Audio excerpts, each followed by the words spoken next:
Every year, I make a stylish gingerbread girl cookie for my niece. This year, at 7 years old, she requested something pink and princessy with feathers.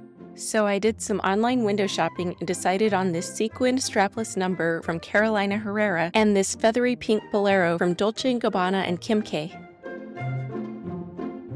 I tried something new with these cookies and mixed my marshmallow fondant with royal icing, and it actually worked out really well. The mixture dried faster and firmer than fondant, but was still pretty easy to sculpt and smooth.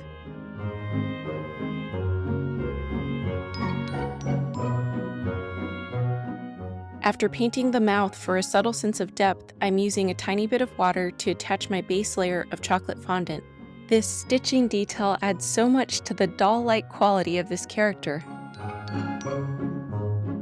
I'm piping the eyes with a wet-on-wet royal icing technique, making sure they're nice and rounded with bright highlights. I want them to look as shiny and kawaii as possible. Now it's time to zhuzh this little face with a touch of makeup by adding pink cheeks, eyeliner, and lashes using a variety of food colorings. Eyebrows always stress me out because symmetry.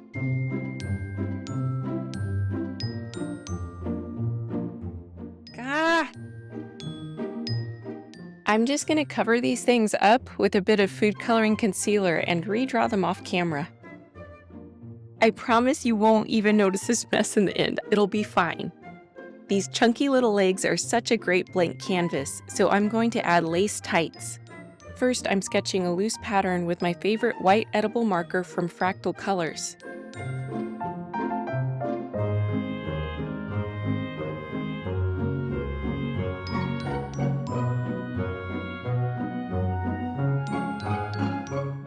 Then I'm going back and tracing some of the lines with piping consistency icing and a brush embroidery effect, which adds such a pretty texture.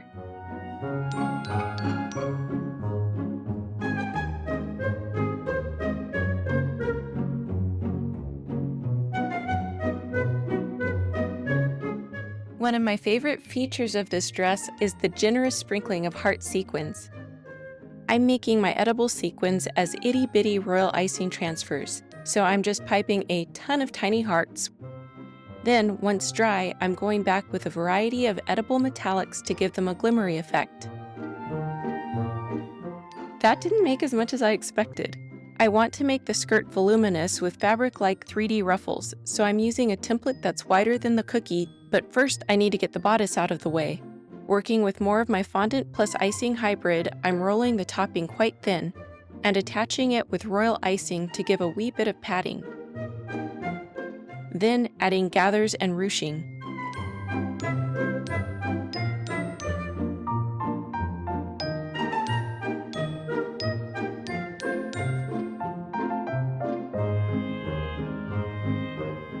These 3D printed wedges are a lifesaver for creating fondant ruffles.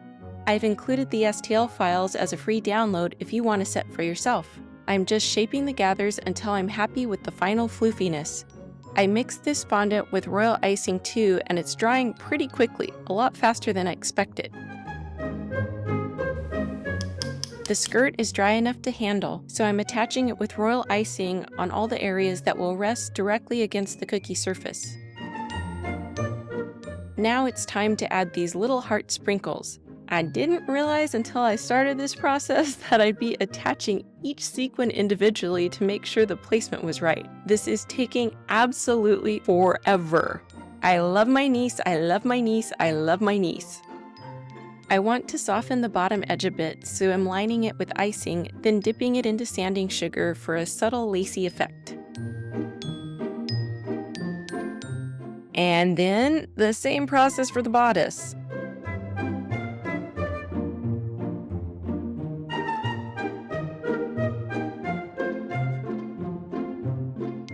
It's finally done! Onto this fluffy little bolero jacket. I'm starting by putting down a base layer of royal icing, overlapping her bodice a bit. Then I'm gonna allow that icing to dry. I had a hard time deciding what technique to do for the fluffy texture, fondant fur or royal icing tufts. I ended up finding something of a compromise with a grass piping tip. I've never actually used this thing before, but it looks like it'll do the trick, so I'm just gonna go for it.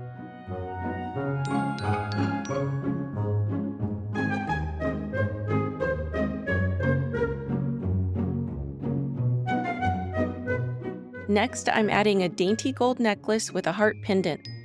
I always like to add curly hair to my niece's characters in an effort to make her love her own beautiful curls more. This was also a good opportunity to add another color, so I'm going with purple curls.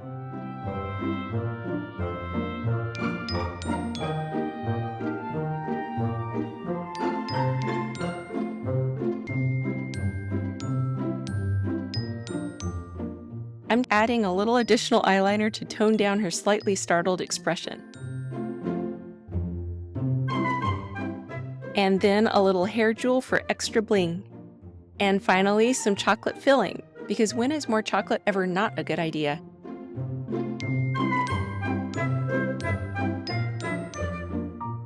And now for the final reveal.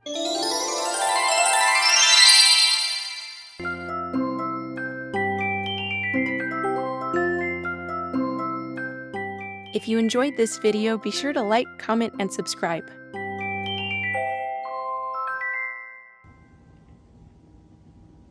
Go for it. Mmm.